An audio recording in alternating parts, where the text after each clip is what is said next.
Hi అండి, నమస్తే. నేను మీ సునీత. వెల్కమ్ బ్యాక్ టు అమ్మ చేతి వంట కిచెన్ అండ్ వ్లాగ్స్.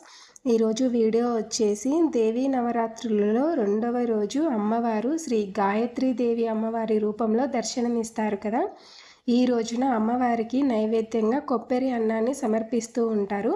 అలాంటి కొబ్బరి అన్నాన్ని ఎంతో టేస్టీగా ఉండే ఈ కొబ్బరి అన్నం నైవేద్యాన్ని ఎలా చేసుకోవాలో ఇప్పుడు ఈ వీడియోలో మనం చూసేద్దాము. దానికోసం ముందుగా ఒక ప్రెషర్ కుక్కర్ తీసుకొని అందులోకి ఒక గ్లాస్ దాకా నార్మల్ రైస్ తీసుకోండి. మీకు ఎంత క్వాంటిటీ కావాలో దానికి తగ్గట్టుగా బియ్యం తీసుకొని ఇలా వాటర్ వేసి సుమారుగా ఒక 3 సార్లు బాగా కడిగి తీసుకోండి. ఇక్కడ వచ్చేసి నేను ఒక చిన్న గ్లాస్ అయితే తీసుకున్నాను అండి. మీరు కావాలనుకుంటే పెద్ద గ్లాస్ తోటైనా తీసుకోవచ్చు అనమాట.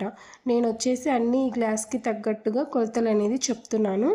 బియ్యం కూడా శుభ్రంగా ఇలా కడిగిన తర్వాత ఏ కప్పుతో అయితే మనం బియ్యం తీసుకున్నామో అదే కప్పుతోటి 1 కప్పుకి 2 కప్పుల దాకా వాటర్ వేసుకొని రుచికి సరిపడా సాల్ట్ వేసుకొని అలాగే 1 టీ స్పూన్ దాకా నెయ్యి కానీ ఆయిల్ కానీ వేసుకోండి. నెయ్యి వేసుకుంటే టేస్ట్ అనేది చాలా బాగుంటుంది.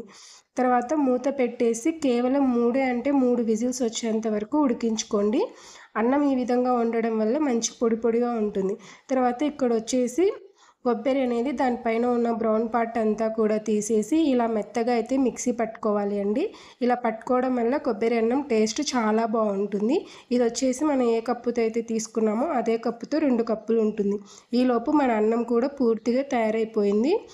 ఇలా పొడి పొడిగా వండుకున్న అన్నంని ఒక ప్లేట్లోకి తీసుకొని పూర్తిగా చల్లారనివ్వాలి అండి. ఇది పూర్తిగా చల్లారిందంటే ఇంకాస్త పొడి పొడిగా ఉంటుంది. కొబ్బరి అన్నం కూడా ముద్ద ముద్ద అవ్వకుండా మంచిగా పొడి పొడిగా వస్తుందన్నమాట. తర్వాత ఇప్పుడు స్టవ్ పైన ఒక ప్యాన్ పెట్టుకొని అందులోకి 2 నుంచి 3 టీ స్పూన్ల దాకా ఆయిల్ వేసుకోండి. ఆయిల్ వేడైన తర్వాత 1 టీ స్పూన్ శనగపప్పు, 1 టీ స్పూన్ మినప్పప్పు, అలాగే 1 టేబుల్ స్పూన్ పల్లీలు, ఒక 4 ఎండుమిర్చిని కూడా వేసేయండి. తర్వాత 1 ఇంచు చెక్క, 4 లవంగాలు, అలాగే ఇందులోకి 1/4 టీ స్పూన్ మిరియాలు, తర్వాత 1/2 టీ స్పూన్ జీలకర్ర, 1/2 టీ స్పూన్ ఆవాలు, అలాగే ఒక 10 నుంచి 11 దాకా జీడిపప్పు పలుకులు, 1 ఇంచు అల్లం ముక్కని చిన్నగా కట్ చేసి వేయండి.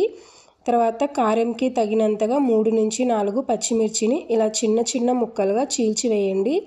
ఈ కొబ్బరి అన్నంలో మనం ఎక్కడ కూడా కారపొడి వేయట్లేదండి. అందుకు కారంకి తగినంతగా పచ్చిమిర్చిని 3 నుంచి 4 తీసుకొని ఇలా చిన్నగా కట్ చేసి వేసుకొని ఈ తాలింపు అంతా కూడా కాస్త వేగేంత వరకు బాగా ఫ్రై చేసుకొని ఇందులోనే ఒక రెమ్మ కరివేపాకును కూడా వేసుకొని తాలింపు అంతా కూడా మంచిగా ఎర్రగా వేగేంత వరకు ఫ్రై చేసుకోవాలి. ఇలా ఫ్రై అయిన తర్వాత మనం మిక్సీ పట్టి పెట్టుకున్న కొబ్బరి తురుము ఉంది కదండి, ఆ తురుము అంతా కూడా వేసేసుకొని మంటని లో ఫ్లేమ్లోనే పెట్టుకొని కనీసం ఒక 2 నిమిషాల పాటు బాగా టాస్ చేయండి. మంటని మీడియం టు హై ఫ్లేమ్లో పెట్టామంటే కొబ్బరి మాడిపోతుంది, అలాగే ప్యాన్కి అతుక్కుపోతుంది అనమాట. సో లో ఫ్లేమ్లో పెట్టుకొని కాస్త రంగు మారేంత వరకు బాగా ఫ్రై చేసుకోండి. అప్పుడు అనేది టేస్ట్ చాలా బాగుంటుంది. తర్వాత మనం పూర్తిగా చల్లారబెట్టి పక్కన పెట్టుకున్న అన్నం కూడా కాస్త పొడి పొడి చేసుకొని ఆ అన్నం అంతా కూడా ఈ తాలింపులోకి తీసుకొని బాగా కలిపేసుకోండి.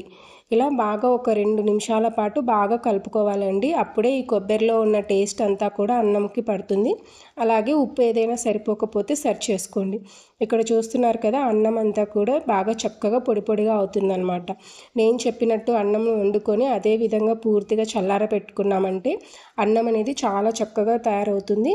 మీరు కావాలనుకుంటే కుక్కర్ ప్లేస్లో గిన్నెలైనా పొడి పొడిగా వండుకోవచ్చు అనమాట. అక్కడైనా సరే నేను చెప్పిన పద్ధతిలో వండుకున్నామంటే అన్నం బాగా పొడి పొడిగా ఉంటుంది. కొబ్బరిని ఈ విధంగా తురుముకొని కొబ్బరి అన్నం చేసామంటే టేస్ట్ కూడా చాలా బాగుంటుంది. మీరు కూడా ఈసారి ఈ దసరా నవరాత్రులలో అమ్మవారికి నైవేద్యంగా ఈ విధంగా ఈ కొబ్బరి అన్నాన్ని చేసి పెట్టండి. అలాగే చేసిన తర్వాత మీకు ఎలా కుదిరింది అనేది మీ ఫీడ్బ్యాక్ని కామెంట్ సెక్షన్లో నాతో షేర్ చేసుకోవడం అస్సలు మర్చిపోకండి. అలాగే వీడియో నచ్చితే ప్లీజ్ లైక్ చేయండి, మీ ఫ్రెండ్స్ అండ్ ఫ్యామిలీస్కి షేర్ చేయండి.